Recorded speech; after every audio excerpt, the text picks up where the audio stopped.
Good day everyone, I am Gian. I am one of the reporter of the given topic in reading the Philippine history, which is Cavite Mutiny.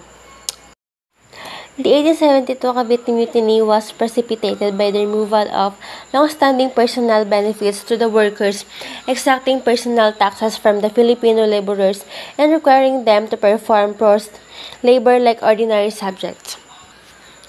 Izquierdo replaced Governor-General Carlos Maria de la Torre some months before in 1871 and immediately rescinded Torres' liberal measures and imposed his iron fist rule. Sinasabi dito na noong 1872 ang Cavite Mutiny ay pinag-alis ng mga matagal na personal na mga benepisyo sa mga manggagawa. Pataw ng personal na buwis mula sa mga manggagawang Pilipino at kinakailangan sa kanila na gagawa ng pilitang pagtawag katulad ng mga ordinaryong paksa. Pinalit ni Izquierdo si Governor General Carlos Maria de la Torre ilang buwan bago noong 1871 at agad na binawi ang mga liberal na panukala ni Torre at pinatatag ang kanyang panuntunan ng bakal. He was in office for less than 2 years, but he will be remembered for his cruelty to the Filipinos and the barbaric execution of the 3 martyr priests blamed for the mutiny, Fathers Mariano Gomez, Jose Burgos, and Jacinto Zamora, later collectively called Gombursa. The mutineers were led by SGT Fernando Lamadrid. They seized the fort and killed the Spanish officer. Sinasabi dito na wala lang 2 taon siya sa katungkulan, pero maaalala sa kanyang kalupitan sa mga Pilipino at mga babarko na pagpatungo sa 3 martir pari na sinisi sa mutiny, mga pari na sina Mariano Gomez, Jose Burgos at Jacinto Zamora na kinikilala bilang Gombursa. Ang mga mutineers ay pinangunahan ni SGT Fernando Lamadrid. Sinabi nila ang kuta at napatay ang mga opisyal ng Kastila. Fearing a general uprising, the Spanish government in Manila sent a regiment under General Felipe Inoves to recover the fort. The besieged mutiny was quelled, and many mutineers, including SGT Lamadrid, were killed. Later, others were sentenced to death or hard labor. Prominent Filipinos such as priests, professionals, and businessmen were arrested and sentenced to prison, death, or exile. These include Joaquin Pardo de Tavera, Jose Basa, and Antonio M. Regidor. So dahil sa pangkalahatang pag-aalsa, nagpadala ang pamahalaang Espanya sa Manila ng rehimen sa ilalim ni General Felipe Inoves upang bawiin ang kuta, napigilan ang mutiny, at maraming mutineers kasama ang SGT napatay sila Madrid. Ang iba ay sinentuhan ng death or hard labor. Ang mga prominentong Pilipino tulad ng mga pari, mga profesional at mga negosyo ay dinakip at sinentuhan ng bilangguan, kamatayan o patay. Kasama nito si Joaquin Pardo de Tavera, Jose Basa at Antonio M. Regidor. So ngayon, ako po si Joanna Marie Bolivar. At ito po ang aking part sa aming report na ang title ay Cavite Mutiny. It was said that the Cavite mutineers got their cue from Manila when they saw and heard fireworks across the Manila Bay, which was really a celebration of the fest of the Lady of Loreto in Sampaloc. Sinasabi dito na nakuha ng mga mutineers ng Cavite ang kanilang cue mula sa Maynila nang makita at makarinig sila ng paputok sa bigat ng Manila Bay na talagang isang pagdiriwang sa festa ng Lady of Loreto sa Sampaloc. At sinasabi din dito na ang Cavite Mutiny noong 1872 ay may isang mahalagang pangyayari sa kasaysayan ng Pilipinas. Ang mga mutineers ay ang pangunahing mga sundalong Pilipino. Ito ay nakatalaga sa Fort San Felipe, Cavite. At iminumungkahi doon ng pahayag na mali ang interpretasyon nila sa maligaya na kapaligiran sa kapaligiran sa Maynila. Particular na ang mga paputok na nagdiriwang ng kapistahan ng Lady of Loreto sa Sampaloc bilang hudyat ng pag-aalsa. Maaaring nagkaroon ng papel ang miscommunication at misinterpretation sa pag-aalsa, na posibleng nakakapagkamalan ng mga mutineers ang mga kaganapan sa pagdiriwang bilang hudyat upang simulan ang kanilang pag-aalsa. And when the Archbishop of Manila, Rev. Meleton Martinez, refused to cooperate and defract the friars, the Spanish court-martial on February 15 went ahead and maliciously found Father Gomez, Burgos, and Zamora guilty of treason for instigating the Cavite Mutiny. Tumutukoy daw po iyon sa Gumbursa ang tatlong paring Pilipino na sina Mariano Gomez, Jose Burgos at Jacinto Zamora na nasangkot sa 1872 Cavite Mutiny nang tumanggi ang Archbishop ng Manila na si Rev. Meleton Martinez na makipagtulungan sa kahilingan ng mga awtoridad ng Espanya na tanggalin ang mga pari. Nagpatuloy ang korte militar noong Pebrero 15. At ito ay hinatulang guilty ng korte sina Mariano Gomez, Jose Burgos at Jacinto Zamora ng pagtataksil dahil sa di umano'y pag-uudyok sa mga pari. Malaki ang naging papel ng pagtibay sa tatlong pari sa paghubog ng damdaming makabansa ng mga Pilipino laban sa kolonyal na paghahari ng mga Espanyol sa Pilipinas. 2 days later, the three friars were put to death by Garota in Bagong Bayan, now known as Luneta. Sinasabi dito na makalipas daw ang 2 araw, ang tatlong pari na sina Mariano Gomez, Jose Burgos at Jacinto Zamora ay pinatay ng dahil sa garote sa Bagong Bayan na kilala ngayong Luneta. Once the fort was back under Spanish control, Genoves ordered all mutineers to be executed. When the soldiers were lined up, Genoves asked which of the mutineers would not pledge their allegiance to Spain. One man stepped forward and was swiftly shot and killed. No one else stepped forward, and the rest of the mutineers were imprisoned. The prisoners were later exiled to the Philippine island of Mindanao. Sinasabi naman dito na matapos daw mabawi ang kontrol sa kota ni Genoves, ay determinadong supuin ang hindi pagsang-ayon at ito ay humingi ng katapatan sa mga mutineers. Nang isang tao lamang ang tumanggi na mangako ng katapatan sa Espanya, ay agad siyang pinatay. Ang natitirang mga mutineer ay malamang sila ay natatakot sa isang katulad na kapalaran. Ay pinili ang pagkakulong kaysa sa pagsuway. Sa kalaunan, ang mga nasa bilanggo ay nahaharap sa pagtatapon sa isla ng Mindanao ng Pilipinas bilang isang parusa sa kanila na minarkahan ang paglutas ng pag-aalsa na may malubhang kinahihinatnan.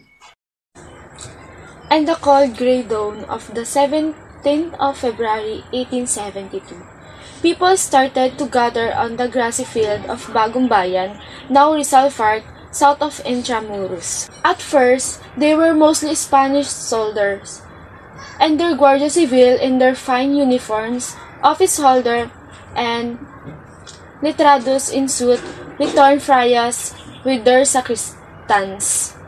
Principalia in short black jacket, worn over untucked barrow. They were in a festive mood, for they had come to witness a public execution. always a fiesta in the Spanish establishment. At ang sinasabi naman dito ay ito daw ay naglalarawan sa isang makasaysayang eksena na itinakda noong 17 ng Pebrero, 1872 sa Bagong Bayan na ngayon ay kilalang Rizal Park sa timog ng Intramuros.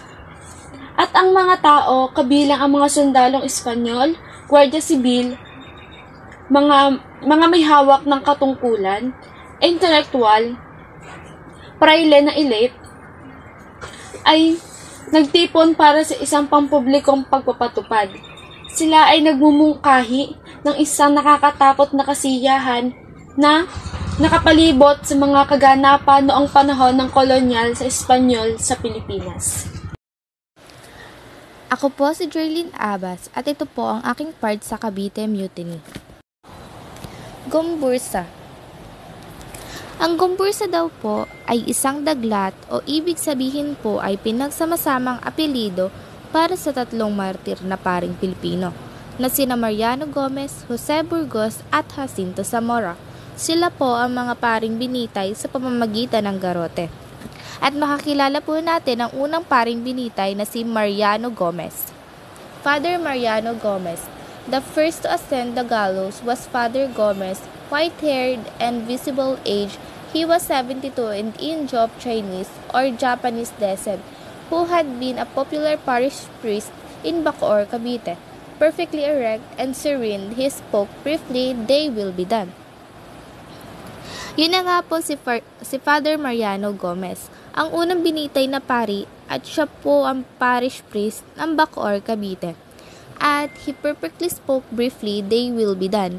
At sinabi nga po niya na "they will be done", ibig sabihin po noon sa Tagalog ay matupad ang iyong kalooban. Gaya po siguro ng nais ng mga officer na gustong pumatay o magpapatay sa kanila po. At ang susunod nga po ay si Father Jacinto Zamora. Next came Father Jacinto Zamora, a Spanish mestizo Malineño, a classmate at Letran in Santo Tomas of the main traitor, Father Jose Burgos.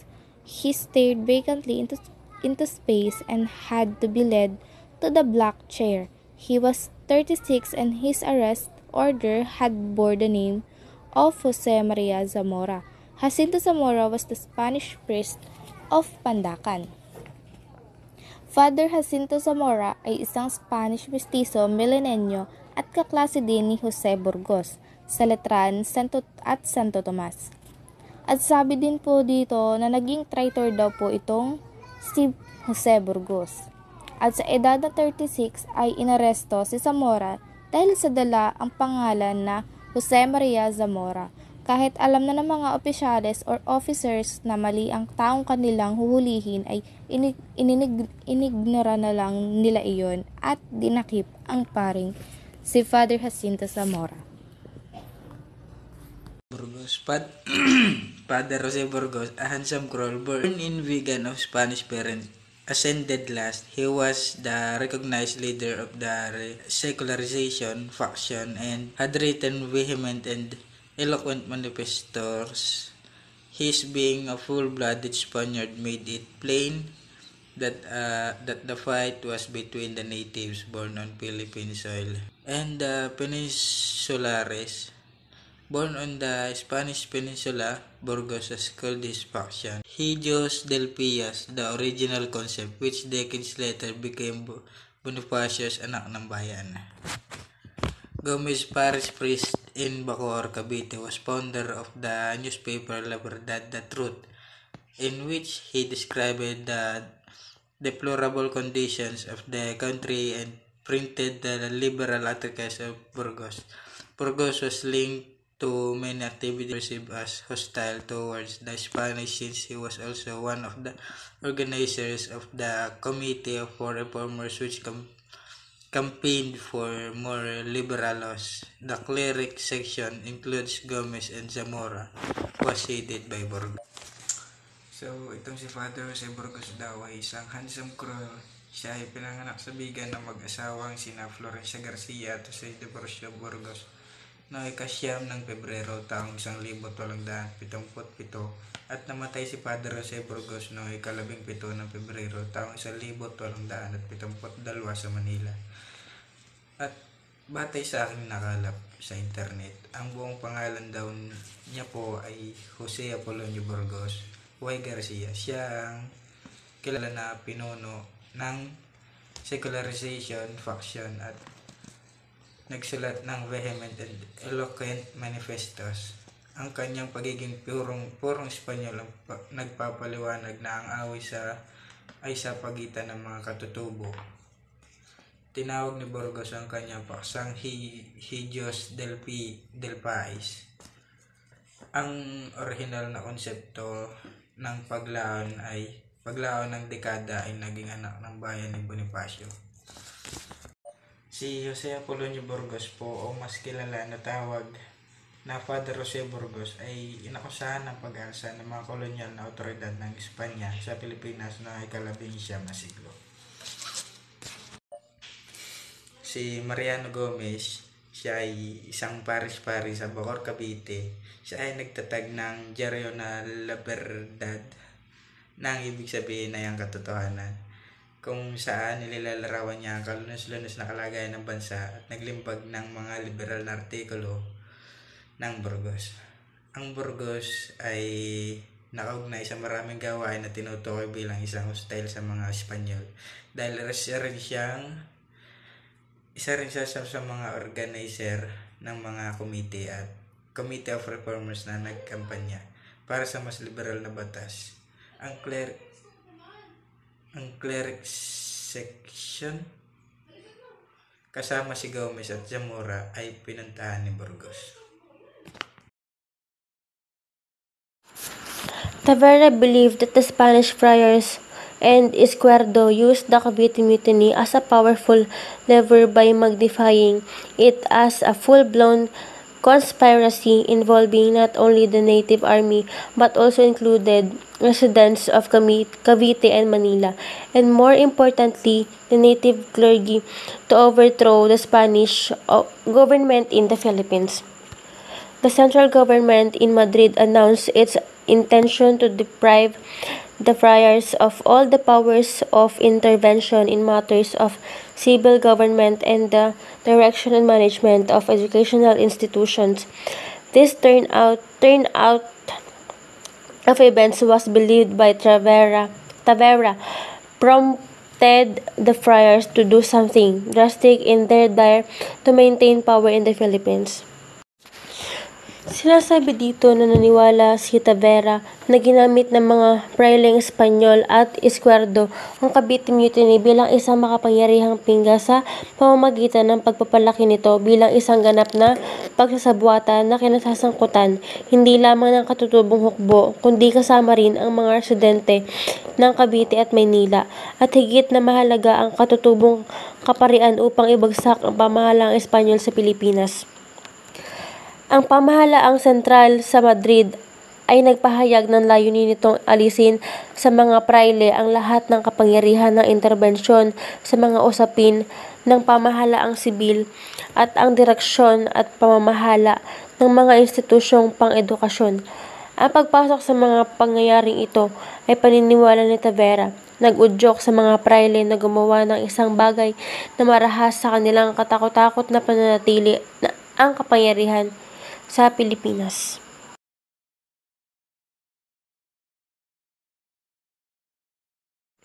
Many believe that the Cavite Mutiny of 1872 was the beginning of the Filipino nationalism that would eventually lead to the Philippine Revolution of 1896. Maraming naniniwala na ang Cavite Mutiny noong 1872 ay simula ng nasyonalismo ng Pilipino na sa paglalara ay humuhay sa Pilipinas ng 1896.